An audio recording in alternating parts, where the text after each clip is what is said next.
হ্যাঁ, দেখা যাচ্ছে। আমি রেকর্ডিংটা অন করে দিয়েছি। ঠিক আছে। হ্যাঁ।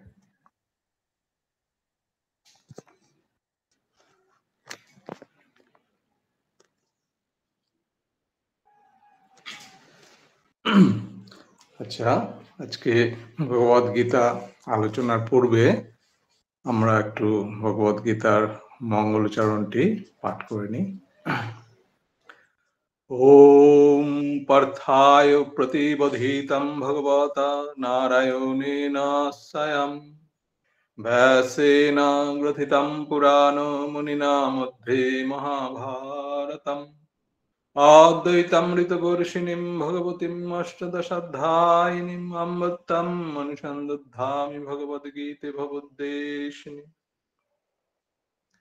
বসুদেবসুতং দেবং কংসচানুরমর্দনং দেবকী পরমানন্দং কৃষ্ণং বন্দে জগদ্গুরুম यं ब्रह्मवरुणेन्द्ररुद्रमरुतः स्तुन्नन्ति दिव्यैस्तवैः वेदैः साङ्गपदक्रमोपनिषदैर्गायन्ति यं सामगा ध्यानवस्थितो तद्गतेन मनुषा पश्यन्ति यं योगिनो यस्सन्तं न विदुः सुरसुरगणा देवाय तस्मै नमः देवाय तस्मै नमः देवाय तस्मै नमः। जय श्री कृष्ण, जय श्री ठाकुर श्री रामकृष्ण, जय মা, জয় স্বামীজি। আমরা গতদিন আলোচনা করেছিলাম যে কুরুক্ষেত্রের পরিপ্রেক্ষিতে আমাদের ব্যবহারিক জীবনে ক্ষেত্রটি কি। সেখানটায় আমরা বলেছিলাম আমাদের প্রত্যেকের যে দেহ আমরা ধারণ করি সেই দেহই হচ্ছে ক্ষেত্র, এবং সেটির বর্ণনা বিশদভাবে 13 নম্বর অধ্যায়ে রয়েছে। এবং আমাদের এই যে বিভিন্ন রকম আধ্যাত্মিক জীবন যাপন করি, অনুশীলন করি, এই যে প্রত্যেক দিন মর্নিং প্র্যাকটিসে সবাই এসে সমবেত হয়ে যেটাই আমরা করছি, প্রার্থনা, পাঠ, আলোচনা, শরীরচর্চা এবং সান্ধ্য প্রার্থনায় যেগুলো করছি, এগুলো কিন্তু আধ্যাত্মিক পথের উন্নয়ন বিনা অন্য কিছু নয়, তারই চেষ্টা। এখন সেই যে আধ্যাত্মিক উন্নতি, এটা আর কিছুই নেই, আমাদের ক্ষেত্রটাকে আরো উর্বর করা, যাতে সামনের জন্মে আমি আরো একটা খুব সুন্দর ক্ষেত্রতে অবতীর্ণ হতে পারি। এবং সেই ক্ষেত্রের ফসলটি হচ্ছে গিয়ে লক্ষ্য, ক্ষেত্রে যে কি ফসল হবে সেটির লক্ষ্য হচ্ছে গিয়ে জ্ঞান, অর্থাৎ জ্ঞানী হওয়া। ভগবান এই গীতা মুখেই বলেছেন যে 4 প্রকার লোক থাকে যারা আমার ভজনা করেন, যাদের কিনা কিছুমাত্র সুকৃতি রয়েছে। তারা হচ্ছে আর্ত, অর্থার্থী, জিজ্ঞাসু এবং জ্ঞানী। এবং তার মধ্যে তিনি বলছেন জ্ঞানী আমার সবচেয়ে প্রিয়। সুতরাং আমাদের এইটি বুঝতে হবে যে আমরা যারা এইরকম আধ্যাত্মিক পথে এক পা ফেলতে পেরেছি, আমাদের ডেফিনেটলি কিছু না কিছু সুকৃতি রয়েছে বলেই কিন্তু আমরা এরকম একটি আধ্যাত্মিক পথে পা ফেলতে পেরেছি। তা না হলে এই পৃথিবী বা এই ভারতবর্ষর কোটি কোটি লোকের মধ্যে হিসেব নিলে দেখা যাবে, পরিসংখ্যান নিলে দেখা যাবে যে কয়টি মানুষ এই আধ্যাত্মিক পথে উন্নতির জন্য তাদের জীবনকে এগিয়ে দিয়েছে। খুবই কম। এবং আমরা সেই খুব কম সংখ্যকের মধ্যে একজন করে। সুতরাং আমাদের এটা জানা একান্তই প্রয়োজন, এই যে জ্ঞানী, যাকে বলা হচ্ছে সর্বোৎকৃষ্ট ভক্ত, সেই জ্ঞানীটা কে বা সেই জ্ঞানটা কি। যিনি জ্ঞান আরোহণ করতে পারেন তিনি জ্ঞানী। এখন সেই জ্ঞান জিনিসটি কি, সেই জ্ঞানের সাধনটি কিভাবে করতে হবে, সেটি যদি আমরা ঠিক মতো না জানি, তখন এই যে বিভিন্ন রকম অনুশীলনগুলো করছি সেইগুলোর এফেক্টিভনেস ততখানি থাকে না। বিভিন্ন গ্রন্থে, বিভিন্ন শাস্ত্রে, বিভিন্ন জায়গায় জ্ঞানের বিভিন্ন রকম ব্যাখ্যা করা হয়েছে। ভগবান শ্রীকৃষ্ণ এই গীতামুখে 13 নম্বর অধ্যায়ে কিন্তু জ্ঞানীর যে জ্ঞান সাধন সেইটিকে 22 খানা গুণের মাধ্যমে বর্ণনা করেছেন। অর্জুন 13 নম্বর অধ্যায়ে 6টা প্রশ্ন করেছিলেন। ক্ষেত্র কি, ক্ষেত্রজ্ঞ কি, জ্ঞান কি, জ্ঞেয় কে, প্রকৃতিকে, পুরুষকে। আগের দিন আমরা ক্ষেত্র সম্বন্ধে একটুখানি বর্ণনা করেছিলাম। এবার আজকে সেই জ্ঞান সাধনের যে প্রক্রিয়াগুলি বা জ্ঞান সাধনের যে গুণাবলীগুলি সেইগুলি নিয়ে একটু আলোচনা করব। তো সেইটি আমরা এই ভগবদ গীতার 13 নম্বর অধ্যায় ক্ষেত্র ক্ষেত্রজ্ঞ বিভাগ যোগ সেটার 8 নম্বর শ্লোক থেকে 12 নম্বর শ্লোক পর্যন্ত এই শ্লোকগুলির মধ্যে আমরা এই গুণাবলীগুলো পাই বা জ্ঞান সাধনের পন্থাগুলি আমরা পাই। তো সবগুলো হয়তো আজকে আলোচনা করা যাবে না। প্রথমে আমি একটু বাংলাতে এই গুণাবলীগুলো বলছি।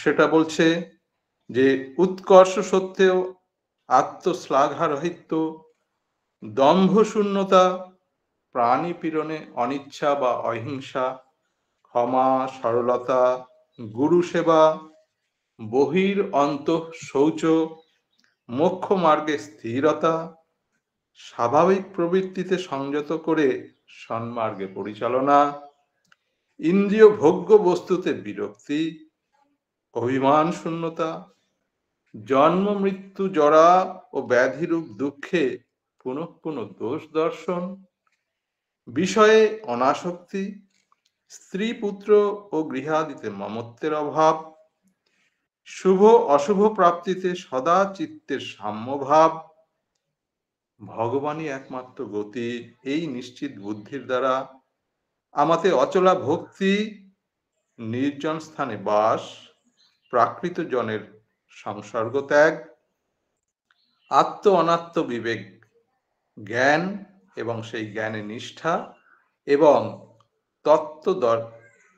তত্ত্বজ্ঞান দর্শন, এইগুলি হচ্ছে আত্মজ্ঞানের সাধন। আর এগুলি ছাড়া অন্য যেগুলি সেগুলিকে বলা হচ্ছে মানে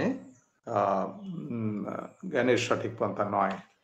এখন তাহলে আমাদের প্রশ্ন হবে, তাইলে আমরা এই যে পঠন পাঠন করছি এগুলি কি? এগুলি হচ্ছে ওই উপায়গুলিতে ওঠবারই সোপান মাত্র।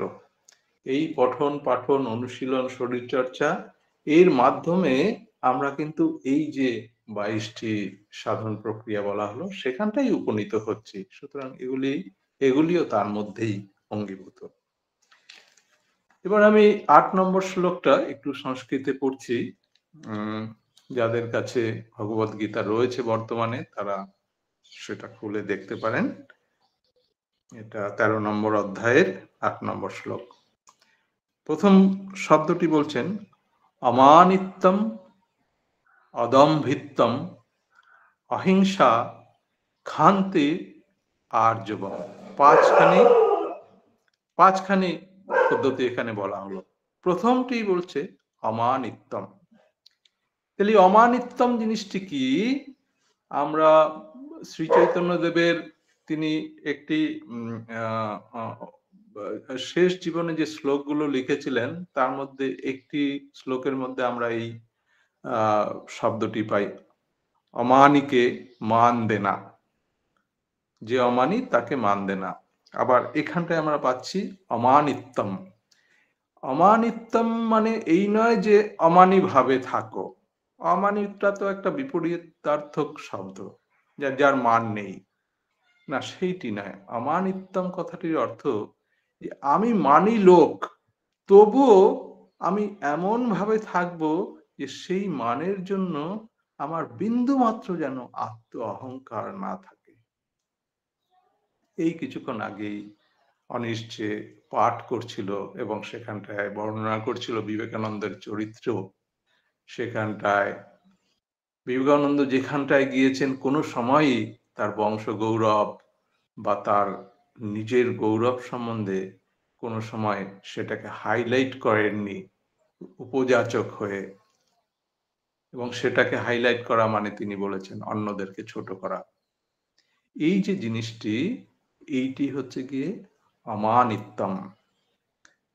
কেউ একজনা মাস্টার ডিগ্রি করেছে, পিএইচডি করেছে, এবং সেটা তার চাল চলনে কোনো কিছুতে একদমই প্রকাশিত নয়, তার ব্যবহার থেকে প্রকাশিত। হ্যাঁ, সে একটি প্রচন্ড শিক্ষিত লোক, না হলে এরকম ব্যবহার হতে পারে না। এই জিনিসটি হচ্ছে গিয়ে অমানিত্যম। কিন্তু আজকের আমাদের সংসারে আমরা প্রতিপদে চলতে গিয়ে যারা শিক্ষিত তাদের মধ্যে কিন্তু উল্টোটি দেখতে পাই। তাদের কথার মধ্যে একটা অহংকারের ভাব,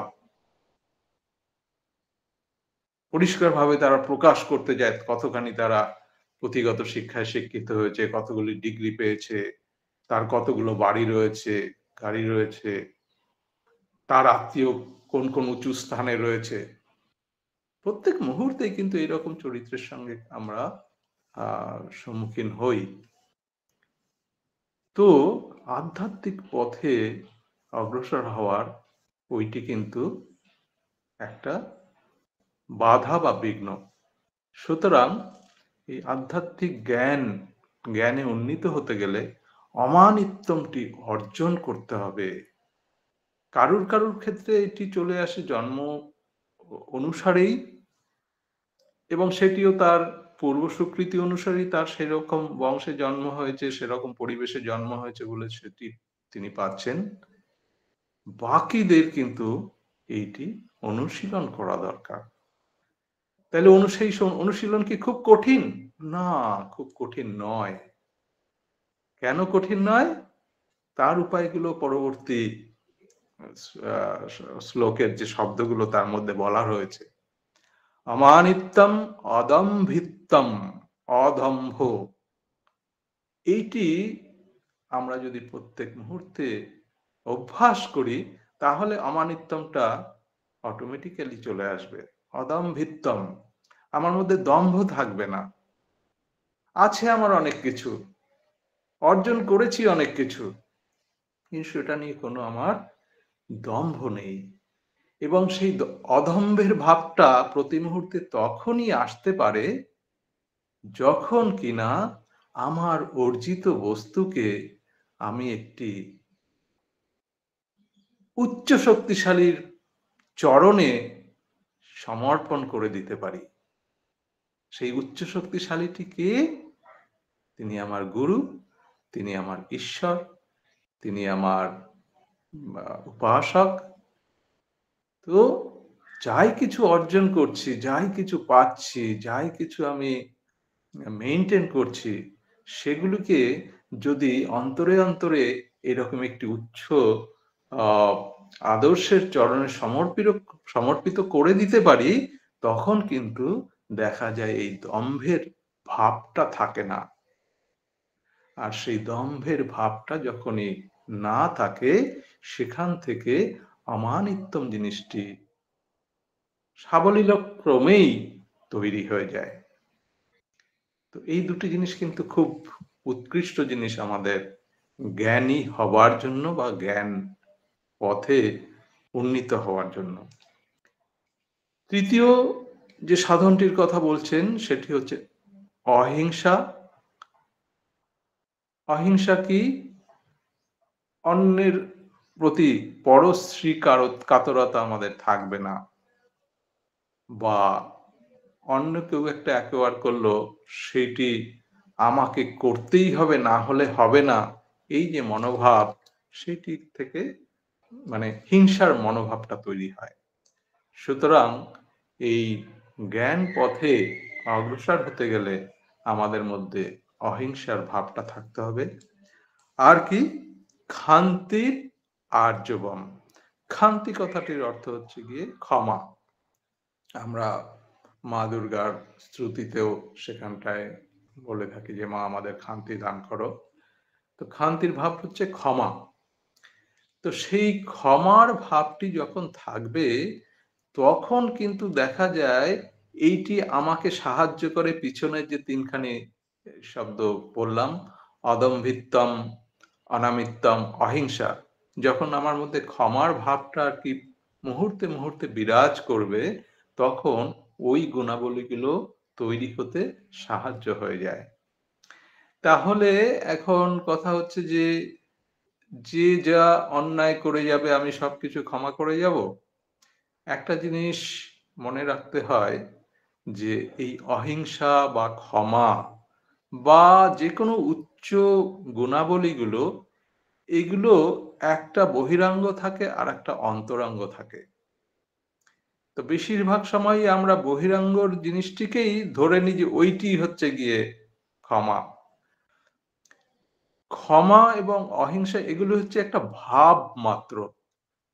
তো কেউ একটি অন্যায় করলো, সেটিকে আমি ক্ষমা করে দেব, তার মানে এই নয় যে অন্যায়টিকে আমি সহ্য করে নিলাম, তা নয়।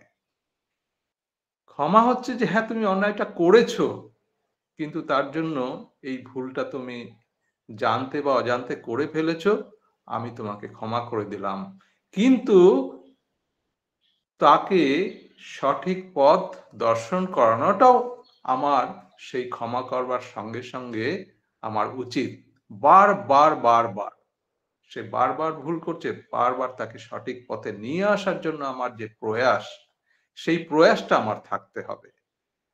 এবং তাকে ক্ষমা করে দেবার পরে তার প্রতি বিরক্তিটা থাকবে না আমার।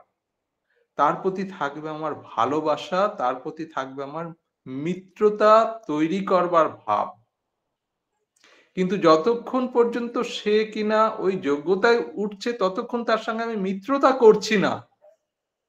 কিন্তু তার সেই বা ভুলটিকে সঠিক করবার জন্য আমাকে কিন্তু তাকে সঙ্গ দিতে হবে, তাকে পথ দেখাতে হবে। এবং যদি আমি প্রকৃতভাবে ক্ষমার ভাব নিয়ে এবং তাকে সুস্থ করবার ভাব নিয়ে এগোতে পারি, তখন দেখা যায় কিন্তু যে ব্যক্তিটি, সে আমার ভালোবাসায়, আমার অনুপ্রেরণায় কিন্তু সেই ভুল পথ থেকে সঠিক পথে উত্তীর্ণ হয়ে যায়। তো ক্ষমা মানে এই নয় যে সবকিছু মেনে নেয়া, ক্ষমা মানে এই নয় যে সব অন্যায়কে বরদাস্ত করা। সেই জিনিসটা আর কি খেয়াল রাখতে হবে। কিন্তু অন্তরে থাকতে হবে ক্ষমার ভাব। এই ক্ষমার ভাবটা থাকলে পরে তবেই কিনা আমরা একটা অধম মানুষকে উত্তমে পরিণত করতে পারবো। আর এই ক্ষমার ভাব বারবার বারবার প্রয়োগ করার ফলে আমার নিজের মধ্যেও কিন্তু ধীরে ধীরে চিত্তশুদ্ধি হতে থাকবে। কেউ আমার উপরে খারাপ ব্যবহার করলো, তার থেকে ২-৩টি জিনিস আমি নিতে পারি। এক হচ্ছে, ও আমার উপরে খারাপ ব্যবহার করেছে। ঠিক আছে, সঠিক সময় আসুক, আমিও দেখে নেব। এই যে ভাবটা, এটা হচ্ছে হিংসার ভাব।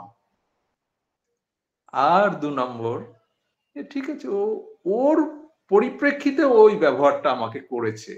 তাহলে নিশ্চয়ই আমার মধ্যে কিছু একটা ত্রুটি আছে, যেটা হয়তো ও যে জিনিসটা চাইছে সেটাকে মিট আপ করছে না। তাইলে আমি আত্মবিশ্লেষণ করি, আত্মদর্শন করি, কোথায় আমার ত্রুটিটি রয়েছে এবং সেটিকে ঠিক করে ফেললাম। আবার অনেক সময় দেখা যায় অন্য কেউ আমাকে যে ব্যবহার করেছে, আমার কোনো ত্রুটি নেই, কিন্তু তবু সে ব্যবহারটি আমার সঙ্গে করেছে।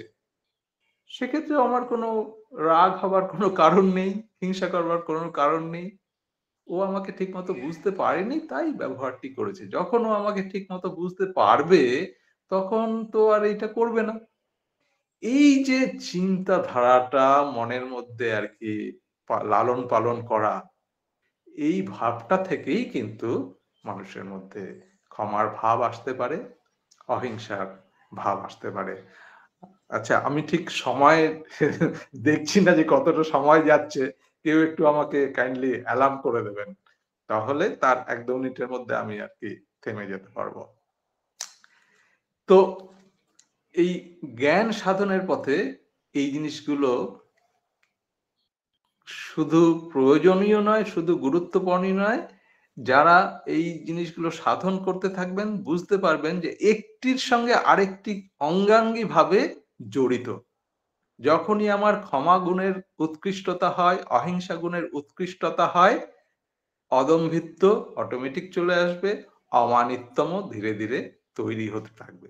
এগুলো কিন্তু আলাদা আলাদা গুণাবলী নয়, প্রত্যেকে একের সঙ্গে অঙ্গাঙ্গিভাবে জড়িত এবং একটি মালার আকারে তৈরি হয়, এবং তবে গিয়েই আমরা সেখান থেকে জ্ঞানীতে উপনীত হই। তাহলে অমানিত্যম অদম্ভিত্বম অহিংসা ক্ষান্তির আর্জবম।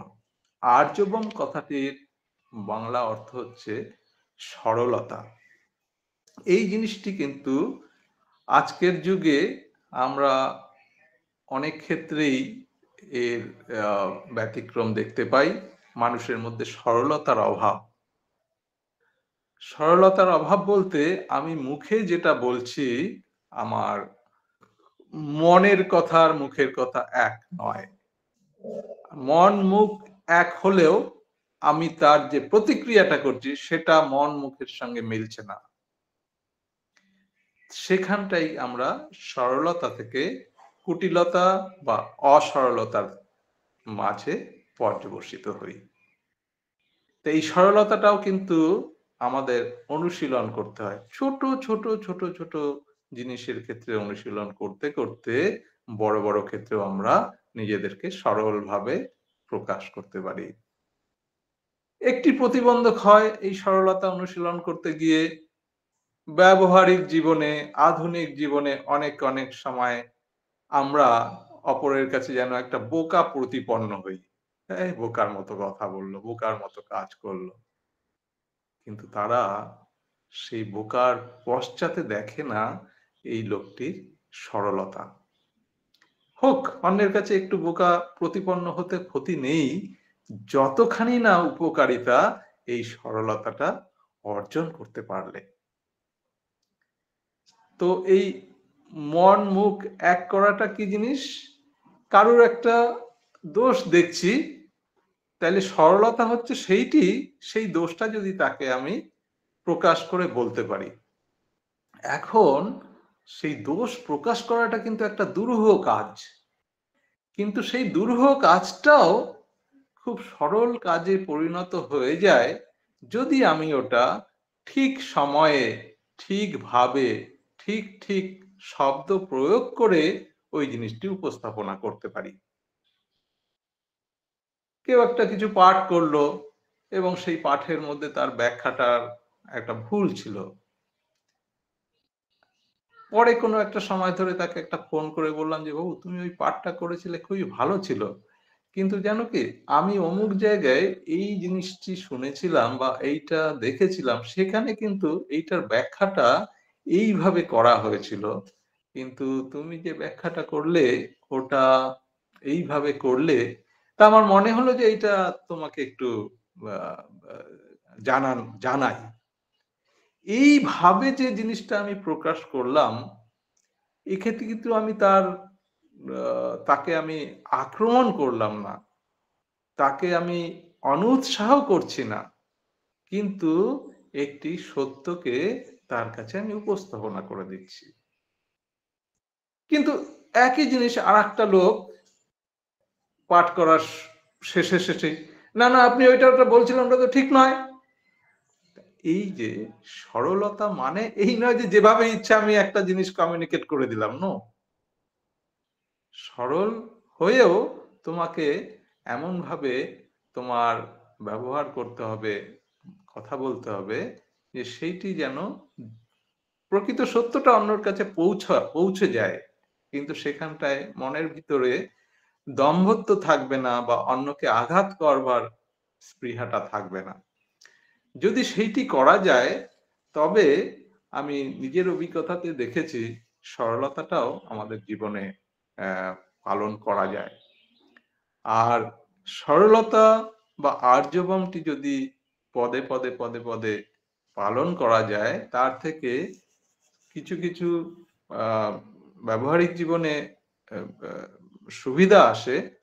নাম্বার ওয়ান, আমি যেটা লক্ষ্য করেছি, অন্যের কাছে ক্রেডিবিলিটিটা অনেক বৃদ্ধি পেয়ে যায়।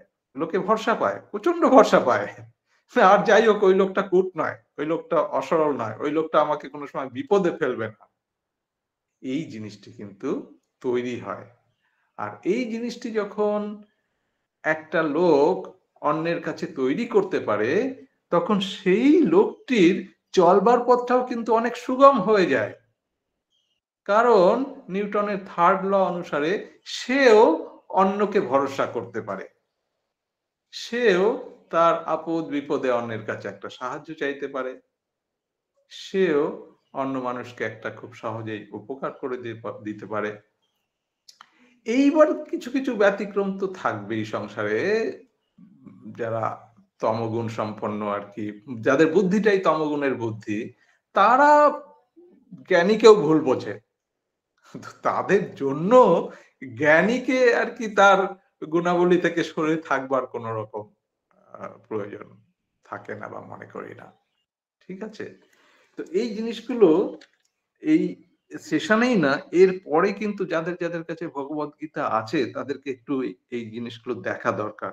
এই 13 নম্বর অধ্যায়ে এসে 8 নম্বর থেকে 12 নম্বর শ্লোক পর্যন্ত জিনিসগুলো একটু দেখে এটার মনন করা দরকার, যেখানটায় কি বলা হচ্ছে। এবং মননের পরে আহ, উম, নিজের জীবন যাপনের প্রতি একটা ইন্সপেকশন থাকা দরকার, যে ওখানটায় তো এই কথাগুলো বলা হলো যে এগুলো অনুশীলন করলে জ্ঞানের পথে উত্তম, আমি কি অনুশীলন করছি, সেই রেট্রোস্পেকশনটাও আর কি থাকা দরকার। তাই এখানে আমরা 5টা গুণ পেলাম। তার পরের লাইনটা পরেই আজকে আমরা ক্ষান্ত দেব। পরের লাইনটাতে বলছে আচার্যোপাসনাং শৌচং স্থৈর্যম আত্মবিনিগ্রহ। 4টে গুণের কথা এখানটায় বলছেন, 4টে সাধনের কথা বলছেন। একটি বলছেন আচার্য উপাসনাং, যে আমার আচার্য অর্থাৎ যে আমার গুরু, যে আমাকে সৎ পথে উন্নীত করতে সাহায্য করছে, যাকে আমি গুরু বলে মানি, তার উপাসনা করা। তার উপাসনা বলতে কি? তাকে পূজা করা, তার যে নীতিগুলো, সেই নীতিগুলোকে পূজা করা, তার যে কথা, তার যে বাণী, সেই বাণীগুলোকে উপাসনা করা। এখন সেই গুরু বিভিন্ন রকম হতে পারে, এই নয় যে আমার শুধু দীক্ষা গুরু। দীক্ষা গুরু হচ্ছে গিয়ে একটি উৎকৃষ্ট ধরনের গুরু, যেটাকে আমরা ব্যবহারিক ক্ষেত্রে বলি হ্যাঁ উনি আমার গুরু। কিন্তু মনে রাখতে হবে, ছোটবেলা থেকে আমৃত্যুকাল পর্যন্ত আমরা বিভিন্ন রকম গুরু আমাদের জীবনে পেয়ে থাকি। একেবারে জন্মের পরে পরেই পেয়ে যাই মা এবং বাবাকে গুরু হিসাবে, যেটা আমরা অনেকেই আর কি অনুধাবন করি না বা বুঝি না। তারপরে আমরা পেয়ে যাই শিক্ষাগুরু, তারপরে আমরা কিছু কিছু বন্ধুকেও পেয়ে যাই যারা কিন্তু আমাদেরকে গুরু হিসাবেই আর কি পরিচালন করে, কিন্তু আমরা সেটা অনুধাবন করতে পারি না। সুতরাং এই আচার্য উপাসনাং, এবার সব গুরু ছেড়ে দিলাম, অ্যাটলিস্ট যাকে আমি দীক্ষাগুরু হিসাবে নিয়েছি তার জন্য উপাসনা করা, সে আচার্য উপাসনাং। শৌচং, শৌচং মিন্স ক্লিনলিনেস। এখন এই শৌচং, ক্লিনলিনেস, দুটো জিনিস হয়, একটা হচ্ছে বাইরের ক্লিনলিনেস আর একটা হচ্ছে ভিতরের ক্লিনলিনেস। আমি প্রার্থনা করতে বসছি, ওই ঘুম থেকে উঠেছি, যে গেঞ্জিটা ছিল ওইটা চড়িয়েই বসে গেলাম। আর একটা হচ্ছে না, প্রার্থনায় বসছি, আমার একটা সুন্দর কাপড় পরে তবে বসি, একটু স্নান করে নি, মাথায় একটু জল দিয়ে নি, এটাও কিন্তু একটা শৌচের মধ্যে পড়ে। আর এই যে বাহ্যিক শুচিতা, এটা কিন্তু আমাদের অন্তরকেও শুচি হতে সাহায্য করে। ঘরটাকে পরিষ্কার রাখা, ঠাকুর ঘরটাকে পরিষ্কার রাখা, যে জায়গাতে আমি পড়াশোনা করি প্রত্যেকদিন সেইটাকে ঠিকঠাক রাখা, ছেলে মেয়েদেরকে সেই রকম ভাবে আর কি উপদেশ দেয়া, this all come under the Suchita. তো সেটা হচ্ছে বাহ্যিক সুচিতা এবং তার সঙ্গে সঙ্গে অন্তরের সুচিতা। এই অন্তরের সুচিতা কিভাবে আসবে?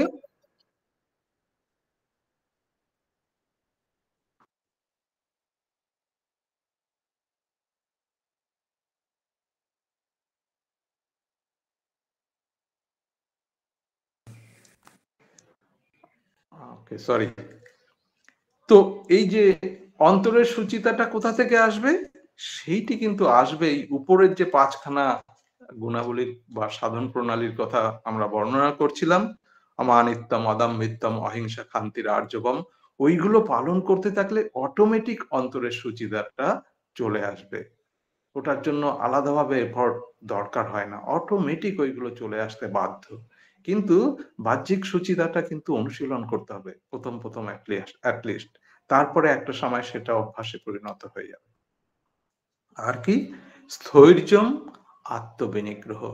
স্থৈর্যম মানে স্থিরতা। যে পথে আমি চলছি সেটাতে বারবার বিভিন্ন রকমের বিঘ্ন আসছে, বারবার সেই পথ থেকে বিচ্যুত হয়ে যাচ্ছি, কিন্তু তবুও অন্তরের মধ্যে স্থিরতা রাখা। না, আমি যে পথে আছি সেটা উৎকৃষ্ট পথ। আমার গুরু আমাকে সাহায্য করবেনই। ঈশ্বর আমাকে এই শুভ কার্যে সাহায্য করবেনই। এই ভাবনাটা মনের মধ্যে পোষণ করে রেখে বারবার বিচ্যুত পথ থেকে আবার নিজের পথে ফিরে এসে সেই সাধন করা, সেইটি হচ্ছে গিয়ে স্থৈর্যম। এটা থেকে স্থিরতা আসে। আমরা যদি মহামানবদের জীবন পর্যালোচনা করি, মা শারদা, বিবেকানন্দ, নেতাজি সুভাষচন্দ্র, বঙ্কিমচন্দ্র থেকে শুরু করে যাবতীয় তাদের জীবন কি একেবারেই মানে কোন রকম নিরাপদ ছিল? তা নয়। প্রত্যেকটি পথে পথে বিপদ সংকুলতা। প্রত্যেকটি পথে পথে মনে হচ্ছে এই উদ্দেশ্য আর সফল হওয়ার কোনো রাস্তা নেই, সব অবরুদ্ধ হয়ে গেছে।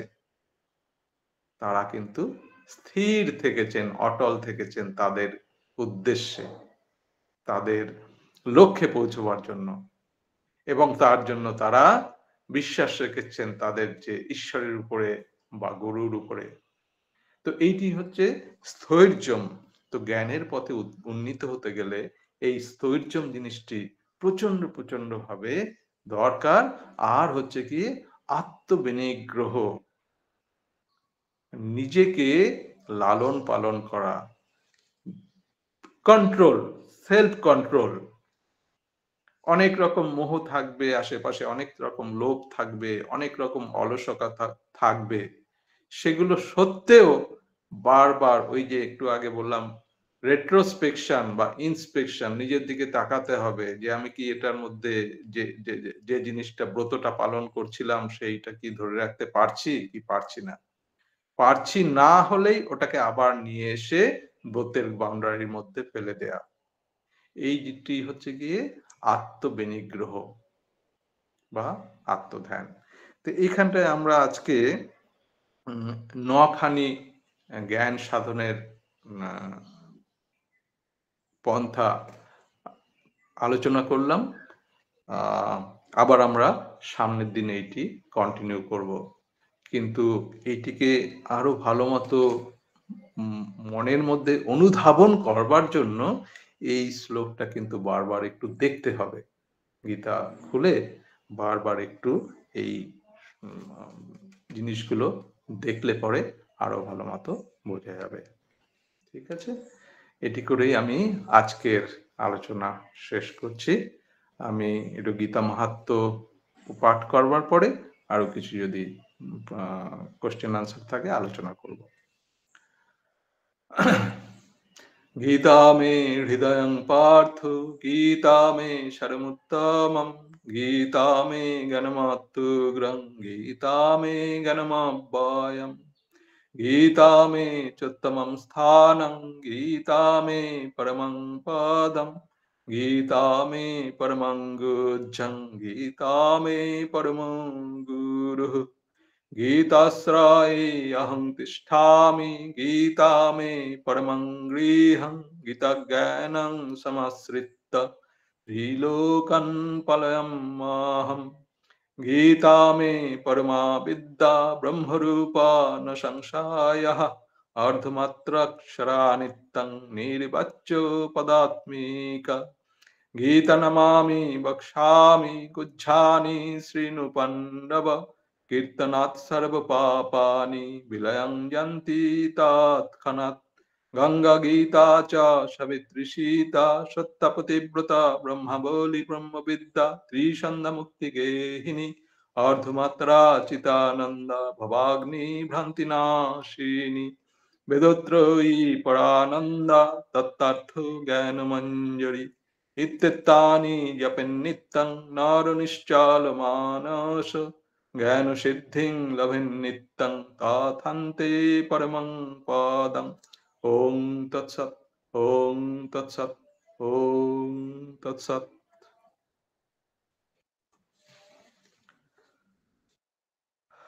বেশ, কারো যদি কোনো আলোচনার থাকে আমরা অল্প সময় স্পেন্ড করতে পারি।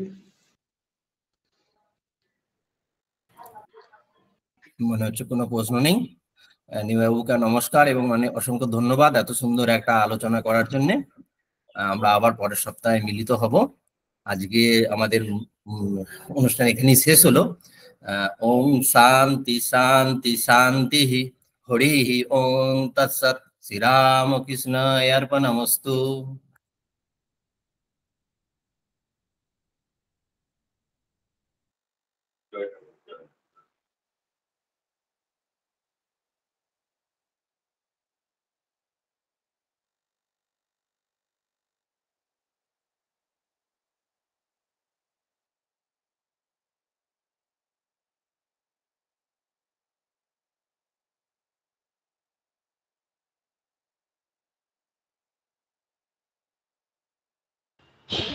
প্রশান্ত বাবু,